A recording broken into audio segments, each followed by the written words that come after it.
we're going to represent 30% of the United States by 2050.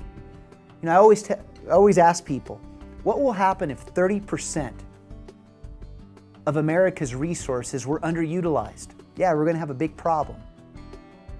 But that means that we need to embrace our culture and know that it's a competitive advantage, because that's what's taking me through my life. And when I'm down, that's the first thing that brings me up. When I'm down, I keep reminding myself of the stories that my father shared with me. Like, here's one. This just came off the top of my head.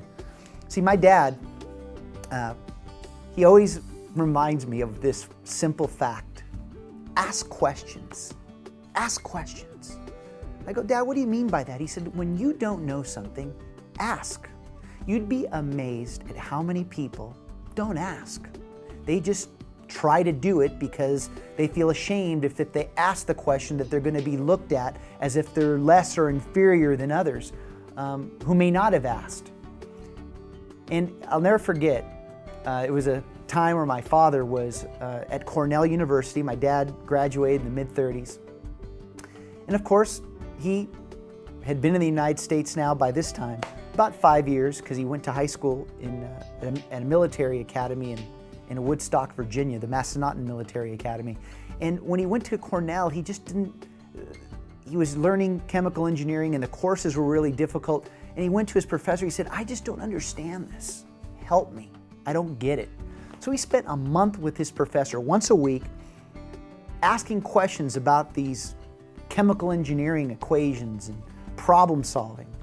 And as he went through it, every day, it seemed to get a little bit easier, but he was still struggling. He still struggled, but he showed his tenacity to keep asking how. So it was about 2 weeks before the final exam, and the professor said, Frank, my father's name is Frank, he goes, Frank, take these practice tests. My dad did, and they'd work on them together.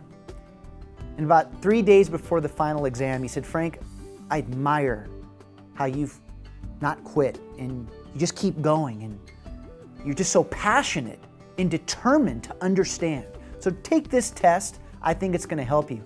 He turned it back in to the professor. The professor looked at him and said, or asked him, Frank, are you ready for the final exam tomorrow?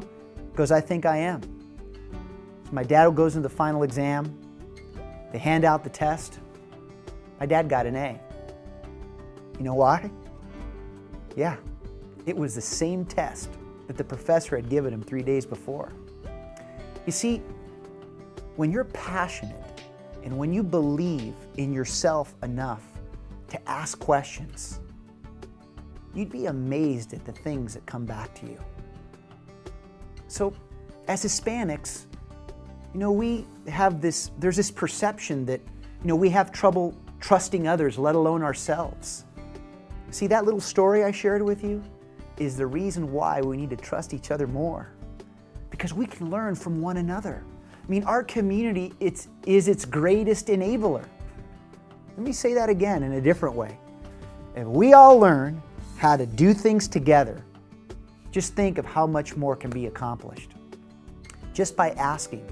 Because I know one thing about our community, that collectively, we have the answers. In fact, we have answers about things that people haven't even addressed yet. And that's why I believe that at a time when, as a country, the United States is looking to reinvent itself and to get better, and now that we're in this global economy, the ways we think, the ways we approach things, the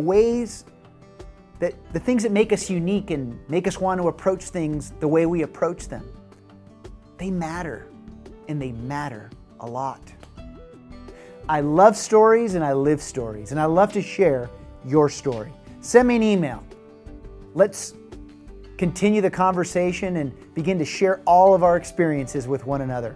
You could send it to me at glenn@centerforhispanicleadership.com.